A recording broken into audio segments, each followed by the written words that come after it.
ಸುರಿ ಮುಕುಂದ್ ಅವರೇ, ಇದು ಷಡ್ಯಂತ್ರ ಅನ್ನೋದು ಬಹುತೇಕ ಬಯಲಾಯ್ತು ಅಂತ ಜನ ಇವತ್ತು ಮಾತನಾಡ್ತಿದ್ದಾರೆ. ಇದನ್ನ ಈಗಲಾದ್ರೂ ಷಡ್ಯಂತ್ರ ಅಂತ ಕರಿಬೋದಾ? ಯಾಕಂದ್ರೆ ಯಾರು ನೂರಾರು ಶವಗಳನ್ನು ಹೂತಿದ್ದೇನೆ ಅಂತ ಬಂದ ಆತನನ್ನ ಅರೆಸ್ಟ್ ಮಾಡಿದ್ದಾರೆ. ಯಾವ ಹೆಣ್ಣು ಮಗಳು ವೃದ್ಧೆ ನನ್ನ ಮಗಳನ್ನ ಹುಡ್ಕೊಡಿ, ಆಕೆ ಮೇಲೆ ಅತ್ಯಾಚಾರ ಆಗಿರಬಹುದು, ಆಕೆಯನ್ನ ಕೊಂದಿದ್ದಾರೆ ಅಂತ ಹೇಳ್ಕೊಂಡು ಬಂದ್ರು ಸುಜಾತಾ ಭಟ್. ಆಕೆ ಸುಜಾತಾ ಭಟ್ಟೆ ಅಲ್ಲ, ಅನನ್ಯ ಭಟ್ ಅನ್ನೋದು ಅವ್ರ ಮಗಳೇ ಅಲ್ಲ ಅನ್ನೋದು ಪ್ರೂವ್ ಆಗಿದೆ.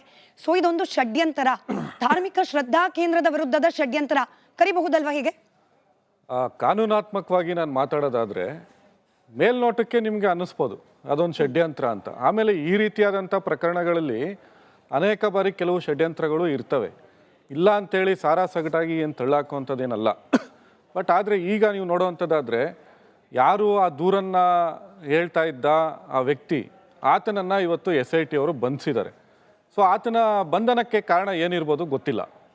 SIT ಅವರು ಇವತ್ತಿನವರೆಗೆ ತನಿಖೆಯ ಪ್ರೋಗ್ರೆಸ್ ರಿಪೋರ್ಟ್ ಅನ್ನ ಯಾರಿಗೂ ಹಂಚ್ಕೊಂಡಿಲ್ಲ. ನೀವು ವಕೀಲರಾಗಿರೋದ್ರಿಂದ ಕೇಳ್ತಿದ್ದೀನಿ ಎರಡು. ಒಂದು, ಆತ ಶವ ಹೂತಿದ್ದಾನೆ ಹಾಗಾಗಿ ಆತ ಆರೋಪಿ, ಅರೆಸ್ಟ್ ಮಾಡ್ಲಿಕ್ಕೆ ಕಾರಣ. ಅಥವಾ ಎರಡನೆಯದ್ದು, ಆತ ಹೇಳಿದ ಸಾಕ್ಷ್ಯಗಳನ್ನ ಒದಗಿಸ್ಲಿಕ್ಕೆ ಆಗ್ಲಿಲ್ಲ, ಸುಳ್ಳು ಹೇಳಿದ್ದಾನೆ. ಇದೆರಡನ್ನ ಹೊರತುಪಡಿಸಿ ಬೇರೆ ಏನಾದ್ರೂ ಕಾರಣ ಇರ್ಬೋದಾ ಅರೆಸ್ಟ್ ಮಾಡ್ಲಿಕ್ಕೆ? ಇಲ್ಲ, ಅರೆಸ್ಟ್ ಮಾಡೋದಕ್ಕೆ ಅದೇ ಕಾರಣ ಇರುತ್ತೆ. ಯಾಕೆಂದ್ರೆ ಅವನಿಗೆ victims protection witness protection act ಪ್ರಕಾರ ಏನು ರಕ್ಷಣೆಯನ್ನು ಒದಗಿಸಲಾಗಿತ್ತು, ಆತ ತನಿಖಾಧಿಕಾರಿಗಳಿಗೆ ಹೇಳಿದಂಥ ಸ್ಥಳಗಳಲ್ಲಿ ಕೆಲವೊಂದು ಕಡೆ ಶವ ಸಿಕ್ಕಿಲ್ಲ, ಕೆಲವೊಂದು ಕಡೆ ಮೂಳೆಗಳು ಸಿಕ್ಕಿಲ್ಲ, ಒಂದು ಕಡೆ ಮಾತ್ರ ಒಂದು ಪಾಯಿಂಟಲ್ಲಿ ಮೂಳೆ ಸಿಕ್ಕಿದೆ. ಅದಾದ ನಂತರ ಆತ ಹೇಳಿದ್ದು ನೂರಾರು ಇದನ್ನ ಹೆಣಗಳನ್ನ ನಾವು ಊತಾಕಿದ್ದೀವಿ ಅಂತ. ಕೆಲವೊಂದಷ್ಟಕ್ಕೆ ದಾಖಲೆಗಳು ಇದ್ದಾವೆ ಅಂತ ಇದ್ದಾವೆ, ಕೆಲವೊಂದಷ್ಟಕ್ಕೆ ದಾಖಲೆಗಳು ಇಲ್ಲ ಅಂತ ಇದ್ದಾವೆ. ಆ ದಾಖಲೆಗಳು ಇಲ್ಲದೆ ಇರೋವಂಥದ್ದು ಯಾವುದು, ಅದ್ರ ವಿಚಾರಣೆ ನಡೆಸಬೇಕಾಗುತ್ತೆ. ಸೊ ಇವತ್ತಿನ ಆತನ ಬಂಧನದ ಹಿಂದೆ ಇರುವಂಥದ್ದು ತನಿಖಾಧಿಕಾರಿಗಳಿಗೆ, SIT ಅವರಿಗೆ ಆತ ಕೊಡ್ತಾ ಇರುವಂಥ ಉತ್ತರ ಸ್ಯಾಟಿಸ್ಫ್ಯಾಕ್ಷನ್ ಇರಲ್ಲ. ಸೊ ಅಥವಾ ಈತ ಯಾವುದೋ ಒಂದು ಪ್ರಕರಣದಲ್ಲಿ ಇನ್ವಾಲ್ವ್ ಆಗಿದ್ದಾನೆ ಅಂತ ನೇರವಾಗಿ ಕಂಡು ಬಂದಿರುತ್ತೆ. ಸೊ ಕೊಲೆ ಪ್ರಕರಣದ ಆರೋಪಿಯಾಗಿ ಕಾಣಿಸಿರ್ತಾನೆ. ಇಷ್ಟು ದಿನ ಆತ ವಿಟ್ನೆಸ್ ಆಗಿ ಕಾಣಿಸ್ತಾ ಇದ್ದ, ಆದ್ರೆ ಇವತ್ತು ಆತ ಆರೋಪಿಯಾಗಿ ಕಂಡು ಬಂದಿರೋದ್ರಿಂದ ಆತನನ್ನ ಬಂಧಿಸಿರ್ತಾರೆ.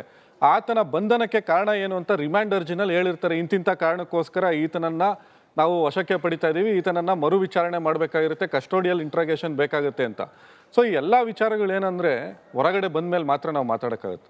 ಸುಮ್ಮನೆ ನಾವು ಕಪೋಲ ಕಲ್ಪಿತವಾಗಿ ಇದೆ ಅನ್ನೋದಂತೂ ಗೊತ್ತಾಗ್ತಾ ಇದೆ. ಕಪೋಲ ಕಲ್ಪಿತವಾಗಿ ನಾನು ಹೇಳೋದು ಅದು ನೀವು ಹೇಳ್ಬೋದು, ನಾನು ಹೇಳಲ್ಲ. ಯಾಕೆಂದ್ರೆ ಒಬ್ಬ ಅಡ್ವೊಕೇಟ್ ಆಗಿ ಸೊ ಆ ರೀತಿ ಹೇಳುವಂತದ್ದು ಏನಾಗುತ್ತೆ ಅಂದ್ರೆ ನಾನೇ ಪೂರ್ವಾಗ್ರಹ ಪೀಡಿತ ಕೇಳ್ತಿದ್ದೀನಿ ಅಂದ್ರೆ ಅಶೋಕ್ ಗೌಡ್ರೆ, ಈ ಇಡೀ ಮೆಗಾ ಸೀರಿಯಲ್ ನಲ್ಲಿ ಧರ್ಮಸ್ಥಳ ಫೈಲ್ಸ್ ಅಂತ ಹೇಳಿ ಹ್ಯಾಶ್ಟ್ಯಾಗ್ ಮಾಡಿ ವೈರಲ್ ಮಾಡಿದ ಈ ಮೆಗಾ ಸೀರಿಯಲ್ ನಲ್ಲಿ ಪಾಪ ಪಾತ್ರಧಾರಿಗಳು ಇವತ್ತು ಬೀದಿ ಪಾಲಾಗೋಗ್ಬಿಟ್ರು. ಯಾರು ಸೂತ್ರಧಾರಿಗಳಿದ್ರು ಅವ್ರು ಹೆಂಗ್ ಚೇಂಜ್ ಆದ್ರು ಕೇಳಿ. ಇವತ್ತು ಮಟ್ಟಣ್ಣನವರವರ ಸ್ಟೇಟ್ಮೆಂಟ್ ಅನ್ನ ಕೇಳಿಸ್ಕೊಂಡ್ರೆ ಇವತ್ತು ಹೇಳ್ತಾರೆ ಆ ಮುಸುಕುದಾರಿ ಚಿನ್ನಯ್ಯ ಅವನ ಮಂಪುರ ಪರೀಕ್ಷೆ ಮಾಡಿ ಅಂತ ಹೇಳಿ. ಇಷ್ಟು ದಿನ ಏನ್ ಹೇಳ್ತಿದ್ರು, ಅವ್ನ ಮಂಪುರ ಪರೀಕ್ಷೆ ಯಾಕೆ? ಇವತ್ತು ಪ್ಲೇಟ್ ಚೇಂಜ್. ಸುಜಾತಾ ಭಟ್ ಅನ್ನೋ ಹೆಣ್ಣು ಮಗಳಿಗೆ ನ್ಯಾಯ ಕೊಡಿಸಿ ಅಂತ ಹೇಳ್ತಿದ್ದವರು ಇವತ್ತು ಆಕೆಯ ಮಾನಸಿಕ ಸ್ಥಿತಿಗತಿ ಬಗ್ಗೆ ಮಾತನಾಡ್ತಿದ್ದಾರೆ. ಹೆಂಗೆ ಈ ಪಾತ್ರಧಾರಿಗಳನ್ನ ಬೀದಿ ಪಾಲ್ ಮಾಡಿಬಿಟ್ರು ಅಂದ್ರೆ ಇಷ್ಟಾದ್ಮೇಲೂ ಕೂಡ ಇದನ್ನ ಷಡ್ಯಂತ್ರ ಅಂತ ಹೇಳಿ ನಮ್ದೇ ಇರೋದಕ್ಕೆ ಹೆಂಗೆ ಅಂತ. 100% ಇಟ್ಸ್ ಅನ್ ಕಾನ್ಸ್ಪಿರಸಿ. ಈಗಾಗಲೇ ಪ್ರೂವ್ ಆಗಿದೆ. ನಿನ್ನೆ ಏನಾಯಿತು, ನಿನ್ನೆವರೆಗೂ ಒಂದು ರೀತಿ ಇದ್ದರೆ, ನಿನ್ನೆ ಆ ಸುಜಾತಾ ಭಟ್ ಅಂತ ಹೇಳ್ಕೊಂಡಿದ್ದಂತಹ ಆಕೆ ಹಿರಿಯ ಹೆಂಗಸು ಬಂದು ಆಕೆ ಹೇಳಿದಂತಹ ಸತ್ಯತೆಗಳು, ಆಕೆ ಹೇಳ್ತಾಳೆ ಅನನ್ಯ ಭಟ್ ನಾನು ಕತೆ ನನ್ನ ಕೈಯಲ್ಲಿ ಹೇಳಿಸ್ತರು ಅಂತ ಹೇಳ್ತಾಳೆ. ಆಕೆ ಇನ್ನೂ ಒಂದು ಮಾತು ಹೇಳ್ತಾಳಲ್ಲಿ, ಡೆಲ್ಲಿಗೆ ನನ್ನ ಕರ್ಕೊಂಡೋದ್ರು, ಡೆಲ್ಲಿನಲ್ಲಿ ಒಬ್ಬ ಹಿರಿಯ ವಕೀಲರು ಭೇಟಿ ಮಾಡಿದ್ರು, ಅದ್ರ ಜೊತೆಗೆ ಯಾರೋ ಒಬ್ರು ಇದ್ರು ಅಂತ ಹೇಳ್ತಾಳೆ. ಈಗ ಆಸ್ ಆಫ್ ನೌ ನಮಗೆ ಬಂದಿರತಕ್ಕಂತಹ ಮಾಹಿತಿ ಏನು ಅಂದರೆ, ಒಬ್ಬ ಕಾಂಗ್ರೆಸ್ನ MP, ಕರ್ನಾಟಕದಲ್ಲಿ ಬ್ಯೂರೋಕ್ರೇಟ್ ಆಗಿದ್ದಂತಹ ವ್ಯಕ್ತಿ ಮತ್ತು ಅದ್ರ ಜೊತೆಗೆ ಇನ್ನೊಬ್ಬ ಹಿರಿಯ ವಕೀಲ, ಕಾಂಗ್ರೆಸ್ ಜೊತೆ ಗುರುತಿಸ್ಕೊಂಡಿರ್ತಕ್ಕಂತಹ ವಕೀಲ, ಇವರೆಲ್ಲರೂ ಸಹ ಇವ್ರಿಗೆ ಡೈರೆಕ್ಟ್ ಮಾಡಿದ್ದಾರೆ ಅಂತಕ್ಕಂತಹ ಮಾಹಿತಿ ಈಗಾಗಲೇ ಸಿಕ್ಕಿದೆ. ಅದನ್ನು ನಾವು ಈಗಾಗಲೇ ಬಹಿರಂಗ ಪಡಿಸ್ತಾ ಇದ್ದೇವೆ ಮತ್ತು ಇನ್ನೂ ಅನೇಕ ಜನ ಇದರ ಬಗ್ಗೆ ಮಾತಾಡ್ತಾ ಇದ್ದಾರೆ. ಇದ್ರ ಜೊತೆಗೆ ನಿನ್ನೆ ಆ ಜಯಂತ್ ಅಂತ ಯಾರೊಬ್ಬ ಎರಡನೇ ದೂರಿದಾರ ಇದ್ದ, ಅವನ್ನೂ ಸಹ ಈಗಾಗಲೇ ಅರೆಸ್ಟ್ ಮಾಡಿದ್ದಾರೆ. ಆತನೂ ಹೇಳ್ತಾ ಇದ್ದ, ಇದು ಒಂದು ನೆನ್ನೆ ಬಂದು ಹೇಳ್ಕೊಂಡಿದ್ದಾನೆ, ಇದು ಕಂಪ್ಲೇಂಟ್ ಆಗಬೇಕು ಹಾಗೆ ಹೀಗೆ ಅಂತ ಹೇಳಿ ತಿಮ್ರೋಡಿ ಜೊತೆ ಜಯಂತ್ ಅಂತಕ್ಕಂತಹ ವ್ಯಕ್ತಿನೂ ಹೇಳ್ತಾ ಇದ್ದ. ತಿಮ್ರೋಡಿ ಅರೆಸ್ಟ್ ಆಗಿದ್ದಾನೆ, ಜಯಂತ್ ಅರೆಸ್ಟ್ ಆಗಿದ್ದಾನೆ. ಆತ ಓಪನ್ ಆಗಿ ಬಂದು ಹೇಳ್ತಾನೆ, ಈಕೆನ ನಂಬಿ ನಾವು ಕೆಟ್ವಿ ಅಂತ ಹೇಳ್ತಾನೆ. ಆ ವಯಸ್ಸಾಗಿರ್ತಕ್ಕಂಥ ಕರ್ಕೊಬರಕ್ಕೆ ಹೇಳಿದವ್ರು ಯಾರಪ್ಪ, ಸುಳ್ಳು ಕತೆ ಕಟ್ಟಕ್ಕೆ ಹೇಳಿದವ್ರು ಯಾರಪ್ಪ? ನೀವು ಹೇಳಿದ್ದೇನು ಅಂತ ಹೇಳಿದ್ರೆ, ನೀವು ಹೇಳಿದ ಒಂದು ಪಾಯಿಂಟ್ ತೊಗೊಂಬತ್ತೀನಿ ನಾನು. ಪ್ರೊಡ್ಯೂಸರ್ ಮಾತ್ರ ಸಿಕ್ಕಿಲ್ಲಲ್ಲ, ಇನ್ನೂ ಪ್ರೊಡ್ಯೂಸರ್ವರೆಗೂ ಹೋಗೋಣ. ಅದಕ್ಕಿಂತ ಮುಂಚೆ ಡೈರೆಕ್ಟ್ರ್ ಯಾರು, ಈಗಿರ್ತಕ್ಕಂಥವ್ರು ನಿಮ್ಗೆ ಅಸಿಸ್ಟೆಂಟ್ ಡೈರೆಕ್ಟರ್ಗಳು ಯಾರೋ ಸಿಕ್ಕಿದ್ದಾರೆ, ಗಿರೀಶ್ ಮಟ್ಟಣ್ಣ ಮತ್ತು ಯಾರ್ಯಾರೋ ಕೆಲವರು. ಇಲ್ಲೊಬ್ಬ ಒಬ್ಬ ಕೊಡಗೇಹಳ್ಳಿನಲ್ಲಿ ಒಬ್ಬ ವಕೀಲ ಇದ್ದಾನೆ.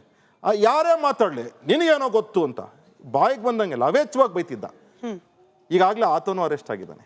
ನಾನು ಹೇಳ್ತಕ್ಕಂಥದ್ದು ಒಂದೇ, ಯಾರ್ಯಾರು ಈ ಸುಜಾತ ಈ ಸೌಜನ್ಯಗೆ ನ್ಯಾಯ ಕೊಡಿಸ್ಬೇಕು ಅಂತ ಹೇಳಿದ್ರಪ್ಪ. ಹೌದು, ಆಕೆ ಕೊಲೆ ಆಗಿರ್ತಕ್ಕಂಥ ಸತ್ಯ, ಎಲ್ಲರೂ ಒಪ್ಕೊಂಡಿದ್ದಾರೆ. ಆಕೆ ಕೊಲೆ ಮಾಡಿದಂತಹ ವ್ಯಕ್ತಿ ಯಾರು ಅರೆಸ್ಟ್ ಆಗಿದ್ದ, ಅವನಿಗೆ ಮಂಪರು ಪರೀಕ್ಷೆ ಮಾಡಬೇಕು ಅಂದರೆ ಆತ ನಾನು ರೆಡಿ ಇಲ್ಲ ಅಂತಾನೆ. ಯಾರ ಮೇಲೆ ಇವರು ಆಪಾದನೆ ಮಾಡ್ತಾರೆ ಅವ್ರಿಗೆ ಮಂಪರು ಪರೀಕ್ಷೆ ಮಾಡಿಸ್ಕೊಂಡು ಅವರು ಕ್ಲೀನ್ ಅಂತ ಹೇಳಿ ಬರುತ್ತದೆ. ಈಗ ಪ್ರಶ್ನೆ ಇರ್ತಕ್ಕಂಥದ್ದು ಆತನಿಗೆ ಎವಿಡೆನ್ಸ್ನ ಸಿಕ್ಕಿಲ್ಲ ಅಂತ ಹೇಳಿ ಕೋರ್ಟ್ ಖುಲಾಸೆ ಮಾಡುತ್ತೆ 2023. ಆ ಖುಲಾಸೆ ಮಾಡಿದಂಥ ಸಂದರ್ಭದಿಂದ ಏನು ಈ ವ್ಯಕ್ತಿನ ಕ್ರಿಯೇಟ್ ಮಾಡಿದ್ರು. ನಾನು ಮುಗಿಸ್ತೀನಿ ಸರ್, ನಾನು ಮುಗಿಸ್ತೀನಿ.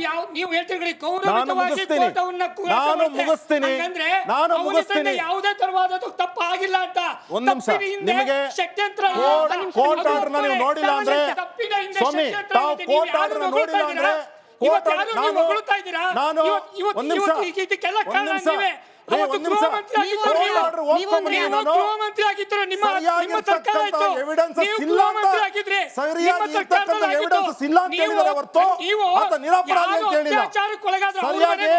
ಸರಿಯಾಗಿ ಓದ್ಕೊಂಡ್ ಬನ್ನಿ ಸರ್, ಸರಿಯಾಗಿ ಓದ್ಕೊಂಡ್ ಬನ್ನಿ. ಒಂದ್ ನಿಮಿಷ.